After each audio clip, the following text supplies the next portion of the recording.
Welcome to the journey of an awakening spirit with your host, Kathleen Flanagan.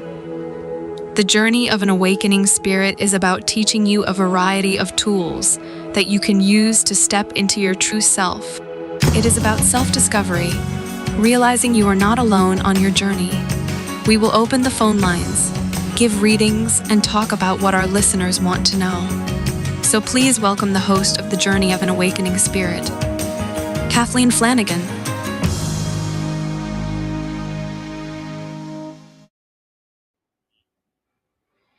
Hello, everyone. This is Kathleen Flanagan, your host on the Journey of an Awakening Spirit, and we are streaming on the Bold Brave TV network. And today I have John Lawyer with us, and we will be having a very interesting conversation, I am sure, about where we're going.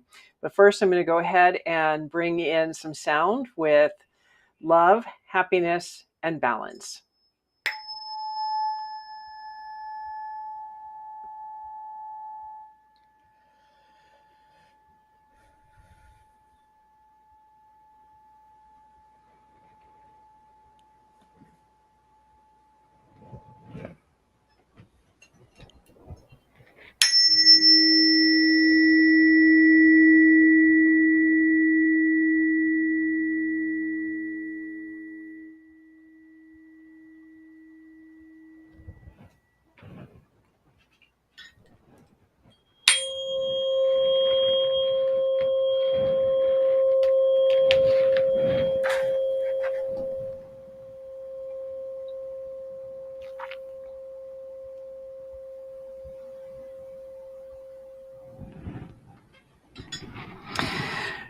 From the desert combat zones to a battle within, John Lawyer transformed from soldier to spiritual seeker. He acts as one of several guides for Kishar, a nonprofit online spiritual community for people to share their journey and explore their own unique spiritual path. John is an omnist and believes in the validity of great human thought from around the world and across time. He offers individual spiritual coaching and guidance services as part of the Kishar spiritual community. Welcome, John. Thank you, Kathleen. I appreciate it. Tell our audience a little bit about you and what your journey of an awakening spirit has been. Yeah, for me, it wasn't a linear path. I, joined the Army straight out of high school before 9/11. 9/11 happened, and I, spent the next 12 out of 15 years at war in Kuwait, Iraq, and Afghanistan, and came home and was looking to kind of find myself and heal, and I still wasn't on a spiritual path, and kind of spent 7 years wondering, and then I kind of had this moment of like understanding or clarity or whatever you want to call it, and the world just made more sense to me. I've kind of felt a oneness of everything, and I knew kind of what my purpose was, and I, since I hadn't been on a spiritual path, it was a bit confusing as far as exactly what had happened and how to talk about it, how to tell people about it. And that's the journey I've been on for about 2 years now, a little over 2 years. Okay, you're going to go a little bit further in depth than that. Trust me on that. Sure. After our conversation about what you went through, about being over there in Afghanistan, I believe it was, for 11 years without coming home to the States, and what you went through, I want people to understand the core of you and what you went through, and then that journey that you had when you came back to the States and started your healing, so to speak. Sure. Yeah, absolutely. It's always good to get more in depth. Thank you. When I first enlisted and I was a soldier and 9/11 happened, I went to Kuwait, supported our soldiers that were in Afghanistan at the time, and then eventually we invaded Iraq. And I was at a place in Camp Doha that was attacked with ballistic missiles and things like that. So we lived through that, and we didn't know if the Patriot missiles were going to shoot them down or not as they were coming in. And it was stuff like that can be pretty traumatic. And there was a lot of other things that happened during my time in deployment to Kuwait as a soldier. And then I transitioned from soldier to, I was a civilian, but I was still doing the same work as I was as a soldier, and went to Iraq with my wife. And I spent 18 months there, and same thing, it's, you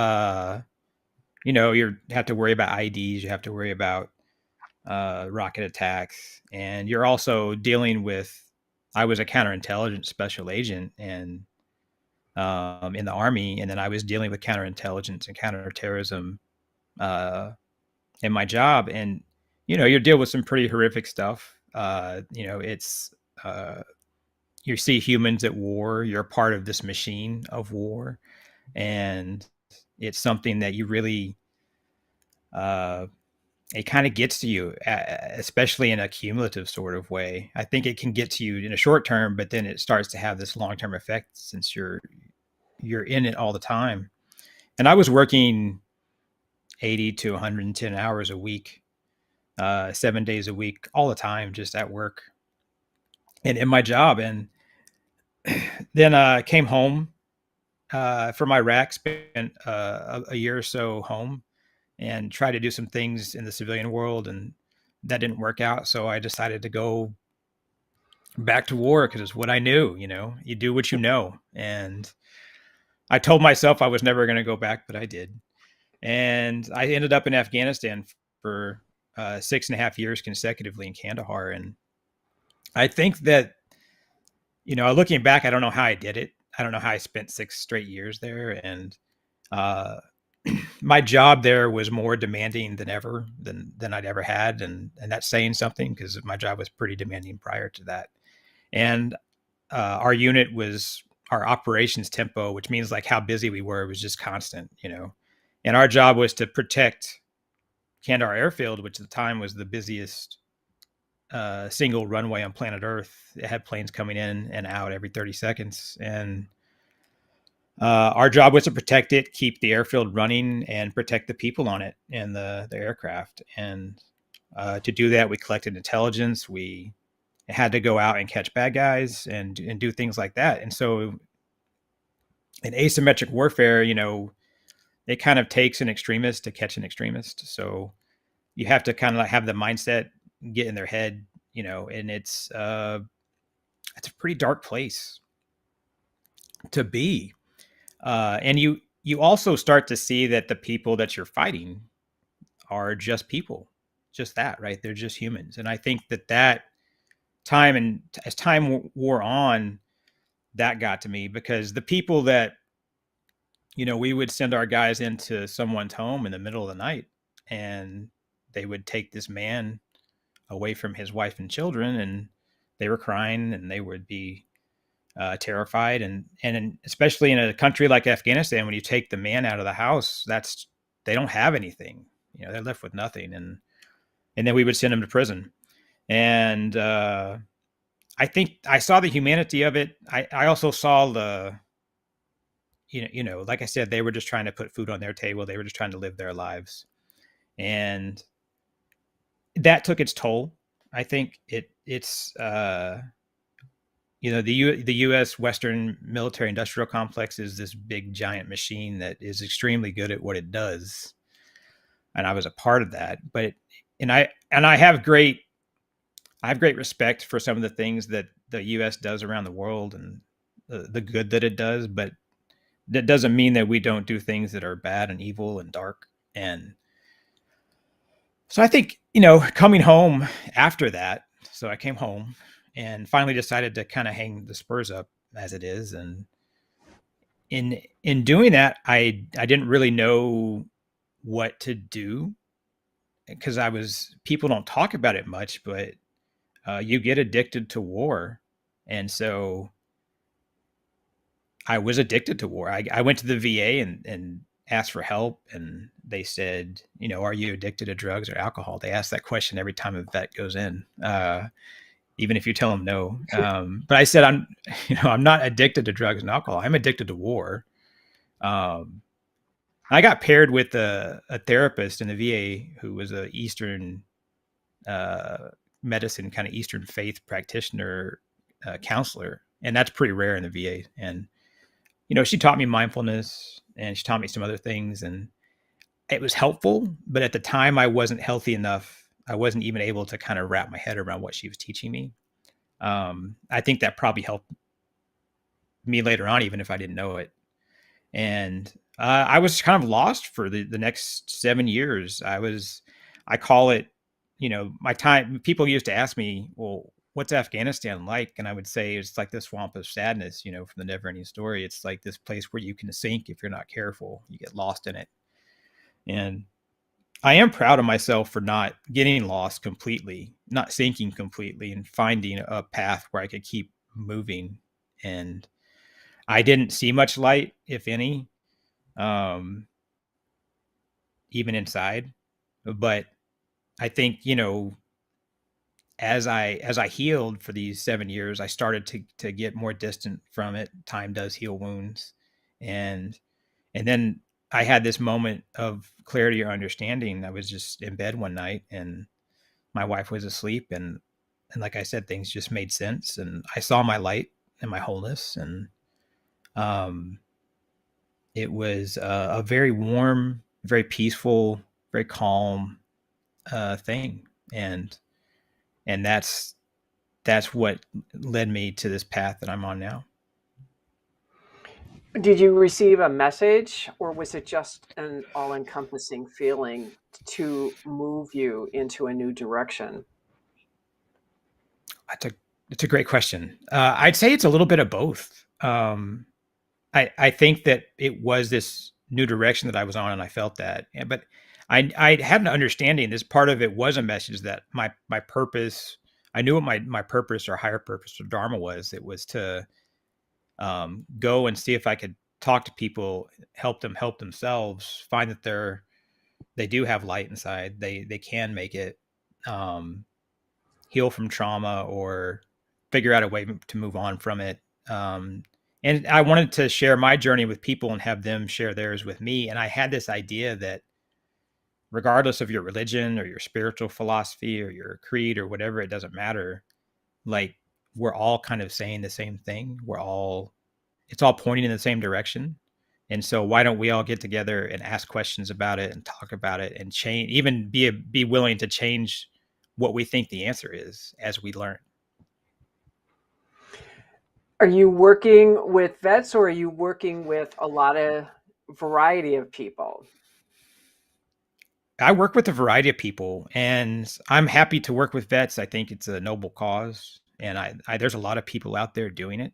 And but really, I am kind of agnostic as to who I talk to and help, because I think it's come one, come all, come as you are situation, because I think that we all have so much in common, even if we don't see it. We break down our tribalistic barriers, and we can see each other, right? So what did you start to do when this calling came in and you moved? Because I mean, here you are, counterintelligence, and now you're on this spiritual path. What happened from the time that you felt the calling and you became aware that you were something more than what you thought you were, to where you started moving and created your organization? Because that's a big gap that you haven't filled in yet. Yeah, no, I love that question. It's been an interesting 2 years for me. I think that the first thing I did was, how do I talk to people about this? Because, like I said, I wasn't on a spiritual path. I didn't know the vocabulary of the spiritual community. I didn't know the nomenclature and all of that. So I said, "Oh, I'll go read." And so I think I read 60 books in 4 months. Oh my. And I just read everything. I would read a book on Hinduism and read a book on Buddhism, and then an Abrahamic book, and then a philosophy or self-help. I just keep rotating through genres and reading different books. And I went online and talked to people, like on Reddit, and just had conversations. And, um, like, I couldn't have even told you the definition of like ego from a spiritual perspective probably 2 years ago, but having had my understanding, it's kind of like I was working backwards. Like, I had this understanding, this moment, so I had to work backwards to figure out how to work with it. And then every day I would also intentionally and aware manner, I would do something to work towards starting my spiritual community and launching it. So I did something every single day to work towards that as well. Okay, well, we're going to take a quick short break to hear a word from our sponsors. Okay. What if there were a super tiny device that could diagnose the brain and is smaller than a single human hair? What if you could see inside the brain to help an epilepsy patient during surgery or to help the fight against Parkinson's disease? Dr. Patricia Broderick is proud to announce the Broderick Probe, a biomedical and electronic breakthrough. Imagine a probe to help with the understanding and potential cure of brain-related diseases. To learn more, listen live to the Easy Sense radio show with host Dr. Broderick, Wednesdays 7 p.m. Eastern on the Bold Brave Media Network and TuneIn Radio. And to help support the Broderick Foundation, please go to EasySense.com and learn how, with your help, we can fight these horrific brain disorders. That's EasySense.com to learn more and help support the Broderick Foundation. Author, radio show host, and coach John M. Hawkins reveals strategies to help gain perspective, build confidence, find clarity, achieve goals. John M. Hawkins' new book, Coached to Greatness, Unlock Your Full Potential with Limitless Growth, published by iUniverse.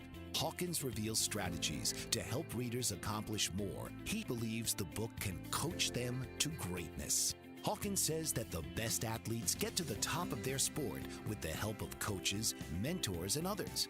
He shares guidance that helps readers reflect on what motivates them, rediscover and assess their core values, philosophies, and competencies, find settings that allow them to be the most productive, and track their progress towards accomplishing goals. Listen to John Hawkins' My Strategy, Saturdays, 1 p.m. Eastern on the BBM Global Network and TuneIn Radio. Welcome back, everyone. This is Kathleen Flanagan, your host, and we are streaming on the Bold Brave TV network. And we are talking with John Lawyer about the transition from when he had his wake-up call or message from God or his higher self or whatever you want to call it, to starting his new organization. My question that I have, as you're reading the books, because when I used to read all those books when I was in my 20s, I didn't know how to talk about any of that because it was a feeling. Because to me, Eastern philosophy is more about the feeling and the bigger element of who you are, where Western philosophy is more that hands-on type, the way I experienced it all those years ago. When you were reading your books, were you able to identify the experiences that you were having? Sorry, it's Felix. You were the experiences that you were having in Kuwait or Afghanistan. Were you able to take like a bigger picture of all of that because there was a new perspective coming in? I think is what I'm trying to ask. I think I understand. Yes. I think my perspective from being in war zones and deserts was definitely helpful in understanding where I had come to and where I was going and where I was in my spiritual path. Because I think that I really subscribe to the idea of like loving kindness and all of that. But I think that when you look at like the Tao and the balance of everything in the universe, and there's light, there's dark, and then there's the gray in the middle and the line in the middle. And I think the darkness is okay. I think that we don't talk about it a lot. We don't necessarily acknowledge it a lot, but I think a lot of people who I've found walk a spiritual path now probably have seen that darkness and probably experienced that pain and suffering that puts life in context a lot of times. And I think that experience greatly contextualizes where I'm at today. And I wouldn't be who I am if I hadn't gone through that. And so I don't begrudge the universe or, anything, I accept it. And I think that overcoming trauma isn't just about letting go of it and detaching from it. I think that's part of it, but I think it's also acceptance of it, that it's still always just going to be there. Well, it's part of who you are. There's no getting around that. We all have trauma. We're all post-traumatic in some form or another. I mean, COVID caused post-traumatic for people, just Yeah. being isolated. And I think a lot of people are just unaware that they have trauma in their life because they bury it or they dig it deep down. But you walked it. I mean, you walked in fear, you walked in terror every single day, practically, over there, with bombs coming at you and artillery fire coming at you. I mean, that is beyond what most of us could ever begin to comprehend, let alone come back and survive from. And that's why when you talk about where you, that the darkness, we all have darkness, we all do. There's always something inside of us that needs more light. And the way I see you is that you're a walking embodiment of what we do on a spiritual side. You walked it in a different way, like physically walked it, where we sit here and we're fighting our own personal demons on the inside. You're sitting here fighting demons literally on the outside. But that doesn't mean you don't have your inner demons. But I'm just saying, I think of things and look at things differently.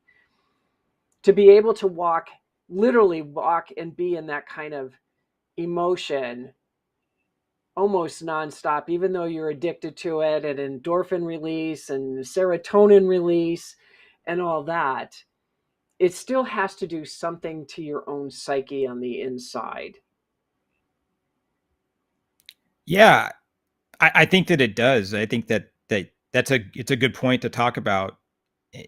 I think that, when you're, and there was a lot of fear. I like that you brought the word fear up, because I was afraid. I was brave, but I was afraid. I was in Kuwait before we invaded Iraq, and I had to go back home to get new orders, new paperwork.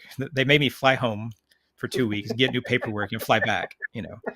And that was almost worse for me, because I like I knew that Saddam was going to launch ballistic missiles, Scud type missiles at Camp Doha. There were 13 generals there for the invasion, and so I was fine when I was there, but going home, I had to go get back on a bus and go to Atlanta airport and then fly back to Kuwait, knowing that I was going back to a place that was going to get attacked with these devastating weapons. And so I had to be brave, but I was very afraid. And then there's been a lot of other experiences, because I mean, like, we had a ground attack at Afghanistan once, where they penetrated the wire of the base at one night, and I mean, no one knew how big the opposing force was or from which direction it was happening. It was confusion, fog of war, as they call it, and they made us all go get in a concrete bunker. And then we were just all sitting there. And I mean, I'm just sitting here afraid, And so I left the bunker, and they yelled at me, but I went back inside to my desk and sat down and started talking to the rest of the base to try to see what was going on, because that's part of my job. So I think that you have to walk out of the fear, right? You have to like fear is healthy.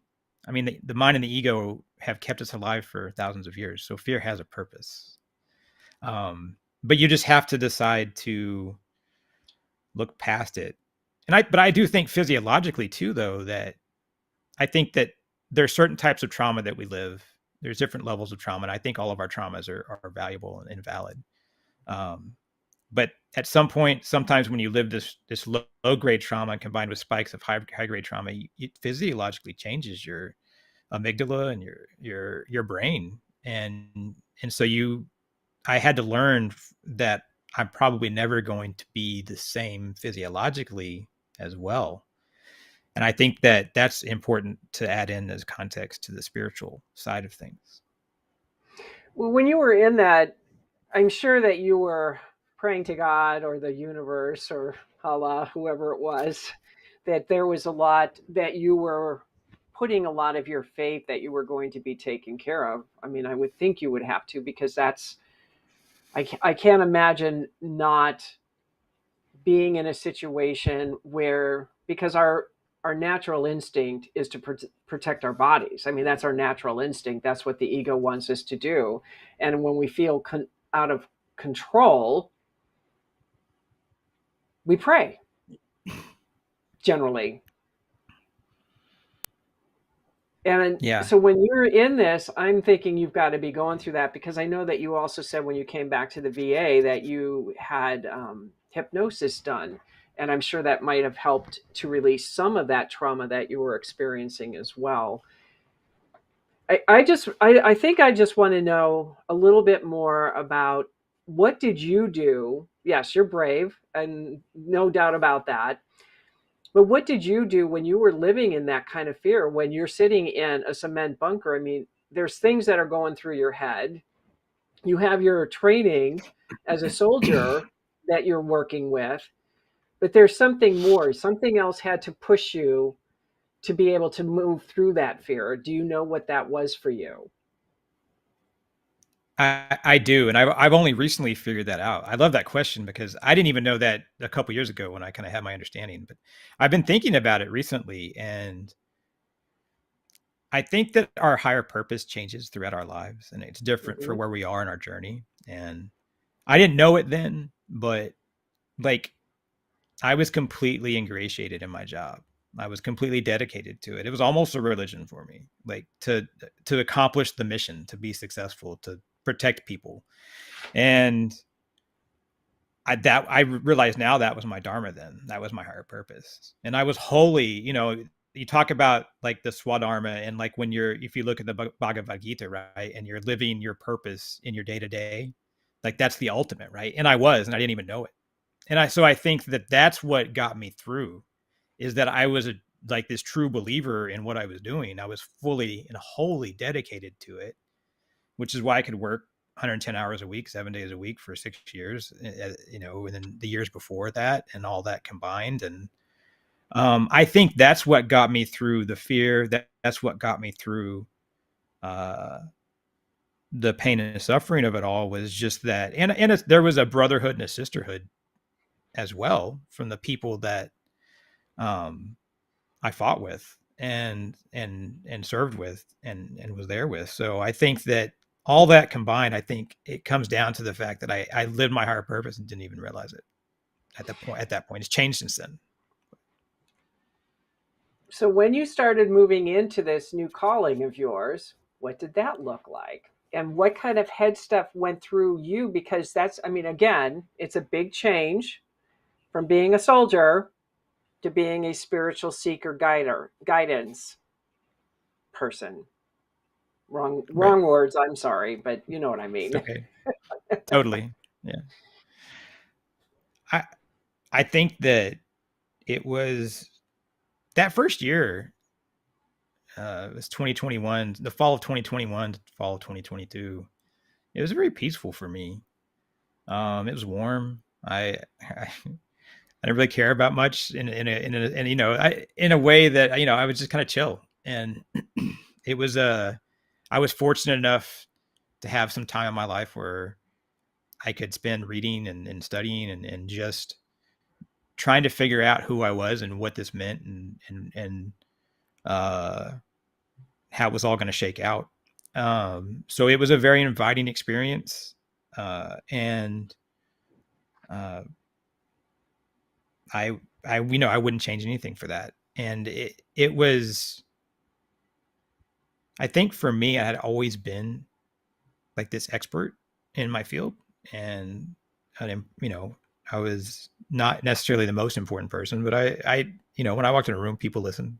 Um, and to not have had that identity when I came home, you know, I kind of found myself, like I'm like, oh, this is good. I kind of know who I am. I know where I'm going, and I can live the present moment and be appreciative of today. I can let go of my past. I can not worry too much about the future. All that stuff they tell you in all those spiritual books. I felt it and I lived it. So it was just appreciation of a lot of different things. I think gratitude played a lot in that. I can be appreciative of the things that I have, the time that I have, the possessions that I have, the health that I have, the people and relationships that I have. You know, stop arguing with people on the internet. Stop talking about politics. I completely changed. I was a progressive liberal, and now I still have some of those beliefs, but I don't care anymore. Like that's because if I go to my neighbor here in Texas and I talk to them, we probably have 90% in common, regardless of what our background is. And so if we're humans of that 90% connection and then humanity, then why are we so involved and wrapped up in the 10%? So stuff like that. Now I get it. Well, it's us against them. I mean, war's Yeah. another one. I'm better than you. You've got a different religion. You have a different color skin. Whatever it is, it's an us against them mentality that we are working on evolving. And you walked and lived firsthand in that type of conflict, only to see a bigger picture that we're not in that type of a conflict because in essence, we're all the same. I mean, you even talked about it when you went into the homes and arrested the husbands, that he just wants to take care of his family. He wants to be fed, that type of thing. It's not that he's a bad guy necessarily any more than you're a bad guy. It's just whatever it is, we do what we need to do to take care of ourselves and our family because that's just what we do.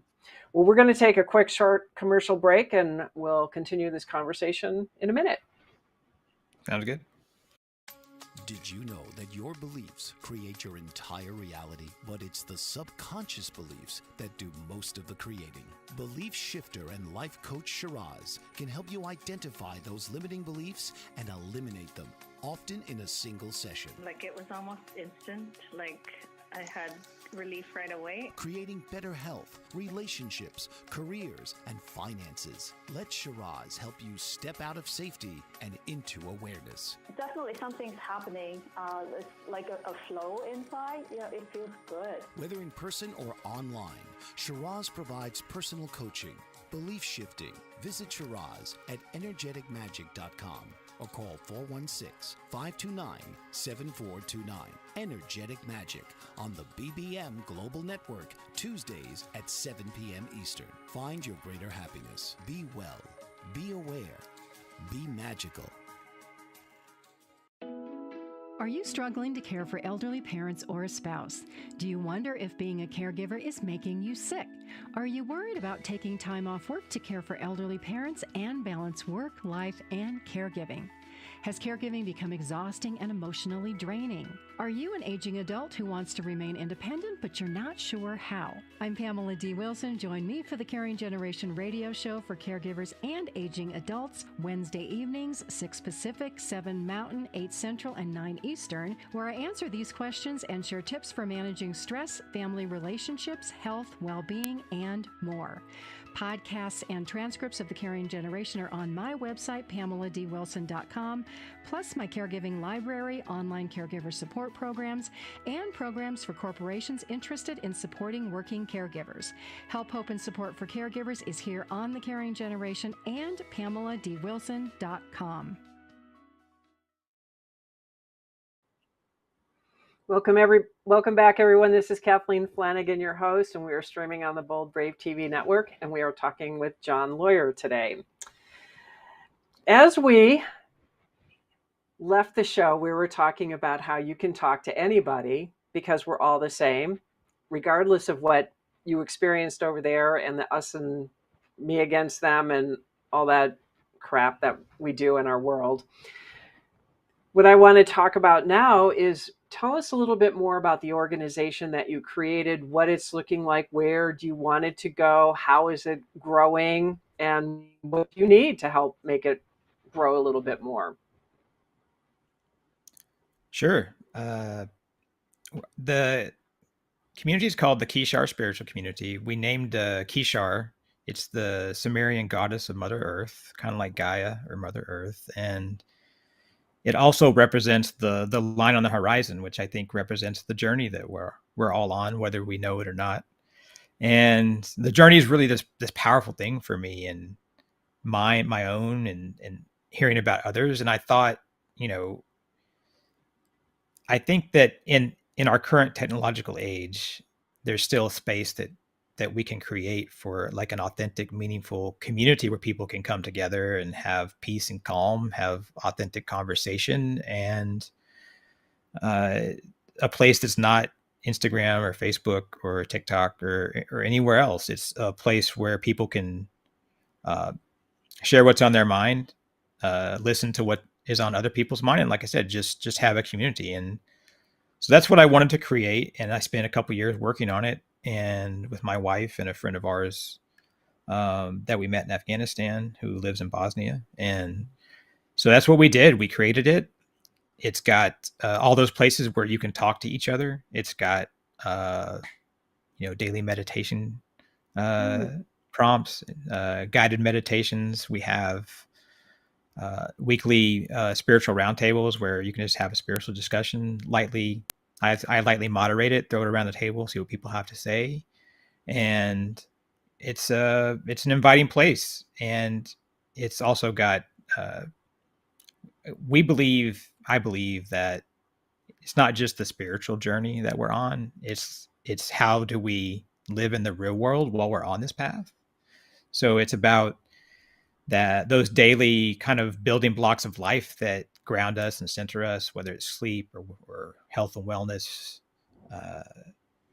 working on our mind, relationships, even finances, things like that. So we have courses available to members for all of that, and on just how to get back to the basics and give yourself more space and time to be spiritual. Because I think that's really something that doesn't get talked about enough. Is that's a big part of our path and journey if we kind of want to get the most out of our lives here on this kind of spinning rock that we're all on. So that's what we've done. And we also have an accompanying YouTube channel that's got advice and helpful videos on various parts of the spiritual journey. And I talk about books that I've read and that are related to spirituality, philosophy, religion, and I think that we're not looking for anybody specific. We're looking for anybody that's just wants to walk this path, or thinks that they might want to walk it, or might need a little help. And part of what we do is one of the things I went and did during the last couple of years. I went and became a certified professional coach to do spiritual guidance and coaching. And the nice thing about us is we're a nonprofit.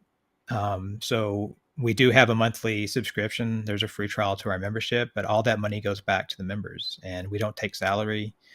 And all of the coaching, the individual coaching sessions, if people get those, all those funds go back into the community as well. So it's being paid forward. So, I think the message is, if you're looking to find what you want to do, where you want to go, what you are, there's a place for that. If you already know, there's also a place for that.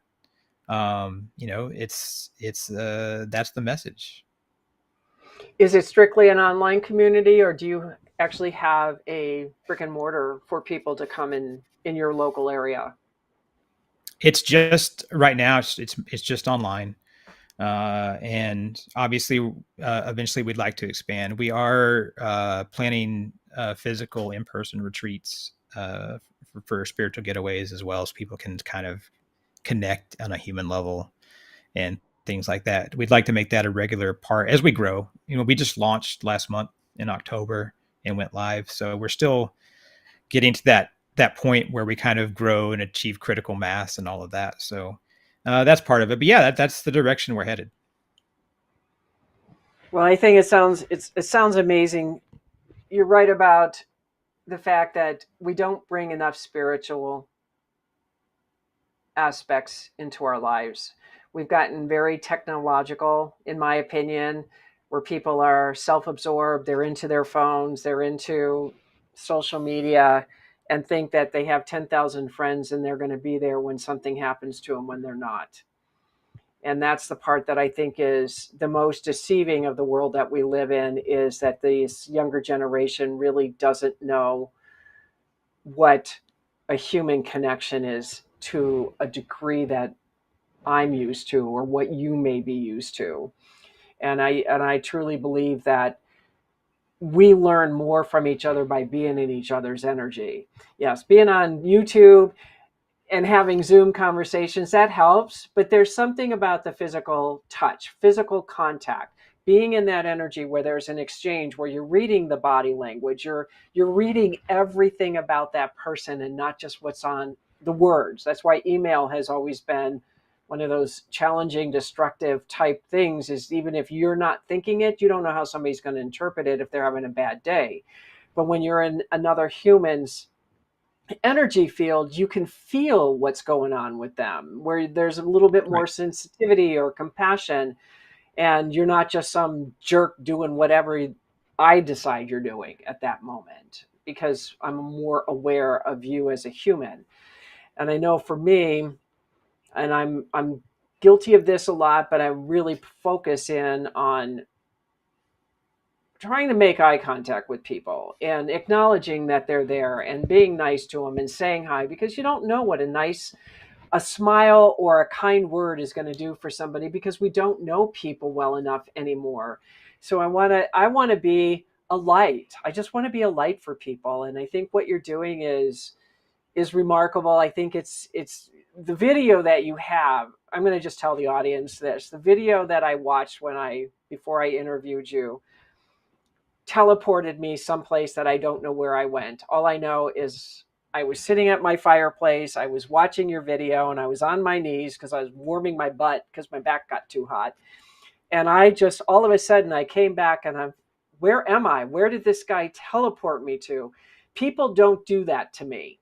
I do that for people, but they don't do it to me. So what you did in how you talked, and that video was amazing, what you put together as far as really understanding the core of you, and then how grounded and how much work you did on yourself to be able to bring that groundedness in and focus and just dialed in to where you're a laser beam, is how I saw it. Is you just knew how to just dial in, and kudos to you for what you did, especially with the trauma that you have been through and what you have witnessed, because I have a lot of friends that are vets and they are not like you at all. They're working on it. They're trying to be there, but they bury stuff, and you embraced it. And I think that's a real gift that you gave to yourself and to your community, that you embraced whatever that was inside of you, because that embracement just brought this magnificent being out to the world. I don't have anything to ask at this point. It's just if you want to comment or say whatever, but I just wanted the people to understand that the light that you hold and the energy that you hold is immense. Thank you so much for that. It means a lot. It really does, because it's not easy to kind of always go out and put yourself out there and share. So to get feedback like that, it's very meaningful for me. It is really touching. So thank you so much. No, you're welcome.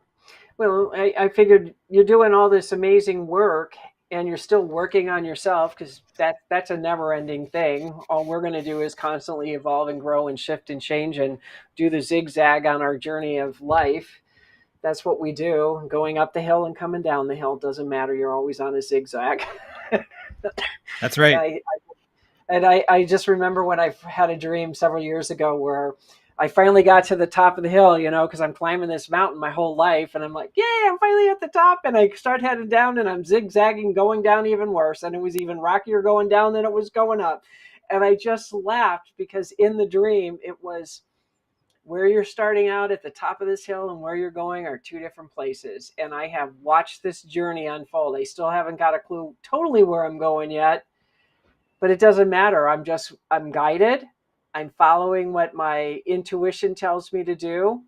And so here I am. And to be able to do the show and meet people like you and people that are really doing some good works in the world, I think is encouraging and hopeful for people, because it doesn't matter what we have gone through, what your journey is, what my journey is. We all know what pain is. We all know what suffering is. We know what hurt is. We know what death is. We know what all of that is. We just don't share that because for some reason our society says we're supposed to just bury it. And that burial is what makes us crazy. And that's why our world is crazy today. And so to be able to open and share the human side of us is what's going to heal this world and is going to ascend us into that next vibrational frequency that we are headed towards. Yeah, 100%. And that's one thing I love about your show is you have this like almost infectious confidence that I really enjoy. It's calm. It's kind of a calm confidence. So I like that about your show. So I definitely appreciate Oh, that. thank you. It took a long time to get here. Believe it or not, I didn't have a voice when I was in my 20s. I didn't know how to speak. Literally, I did not know how to speak. I was told that I had nothing to say, and my family said, "You don't have nothing to say, and we don't want to hear it." So I didn't speak. I learned to speak. I learned to find who I was. And I think that was when I finally started embracing who I am and how I feel, and that I do matter and I am worthy and I am deserving, because I've always been protected by the Creator. I've always been protected and guided, but I had to bring that in and really embrace that I'm part of the whole thing and I do matter, because if I didn't matter, I wouldn't be in matter. And that was something I learned not too long ago, is you always matter because you are matter. We are physical matter. So that means you matter. Well, we're going to take a quick break, and then we'll learn how people can get a hold of you. Sounds good. Author, radio show host, and coach John M. Hawkins reveals strategies to help gain perspective, build confidence, find clarity, achieve goals. John M. Hawkins' new book, Coached to Greatness: Unlock Your Full Potential with Limitless Growth, published by iUniverse. Hawkins reveals strategies to help readers accomplish more. He believes the book can coach them to greatness. Hawkins says that the best athletes get to the top of their sport with the help of coaches, mentors, and others. He shares guidance that helps readers reflect on what motivates them, rediscover and assess their core values, philosophies, and competencies, find settings that allow them to be the most productive, and track their progress towards accomplishing goals. Listen to John Hawkins' My Strategy, Saturdays, 1 p.m. Eastern on the BBM Global Network and TuneIn Radio. What if there were a super tiny device that could diagnose the brain and is smaller than a single human hair? What if you could see inside the brain to help an epilepsy patient during surgery or to help the fight against Parkinson's disease? Dr. Patricia Broderick is proud to announce the Broderick Probe, a biomedical and electronic breakthrough. Imagine a probe to help with the understanding and potential cure of brain-related diseases. To learn more, listen live to the Easy Sense radio show with host Dr. Broderick, Wednesdays, 7 p.m. Eastern on the Bold Brave Media Network and TuneIn Radio. And to help support the Broderick Foundation, please go to EasySense.com and learn how, with your help, we can fight these horrific brain disorders. That's EasySense.com to learn more and help support the Broderick Foundation. Welcome back, everyone. This is Kathleen Flanagan, your host with the Journey of an Awakening Spirit, and we are streaming on the Bold Brave TV network. And we were talking with John Lawyer, and I want to say thank you for the words that you said. I had to take those in for a minute because I'm really good at just letting it wash over, and no, I need to take it into. So yes, as I believe in the philosophy of this show, is I'm walking the same path with you no matter what. I'm working on myself 24/7 as well. So tell our listeners how they can get a hold of you and whatever. Sure.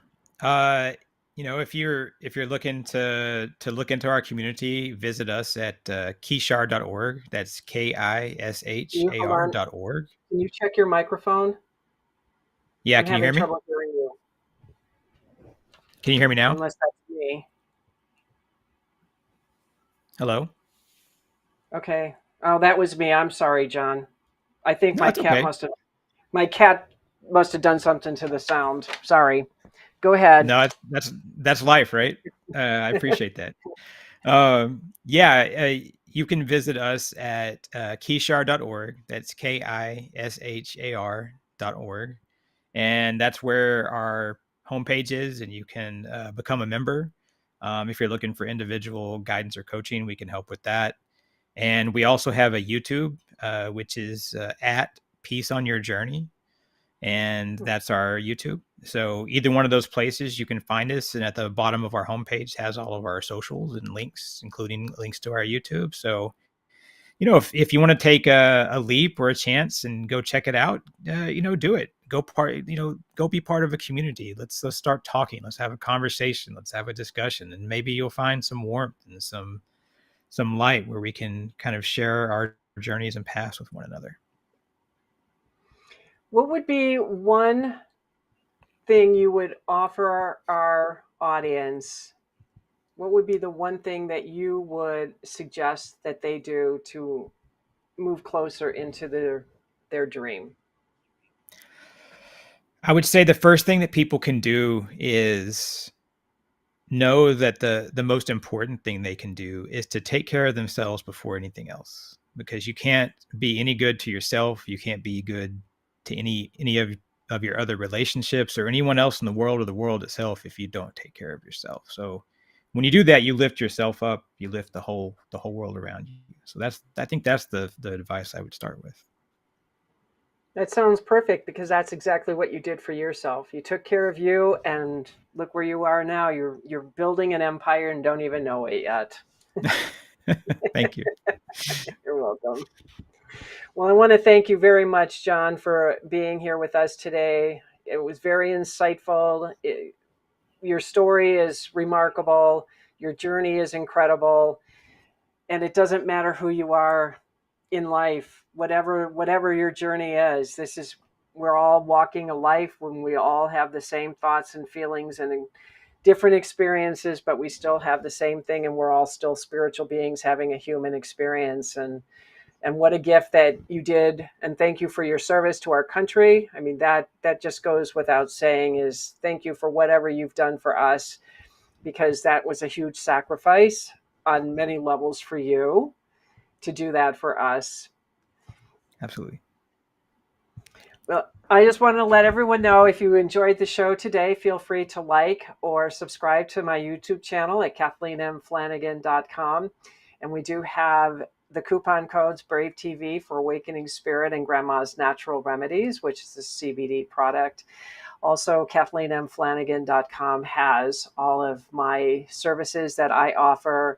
And if you are interested in wanting to be part of the show, feel free to fill out the form on the podcast.KathleenMFlanagan site, and we can look about bringing you on. So I want to say thank you, everyone.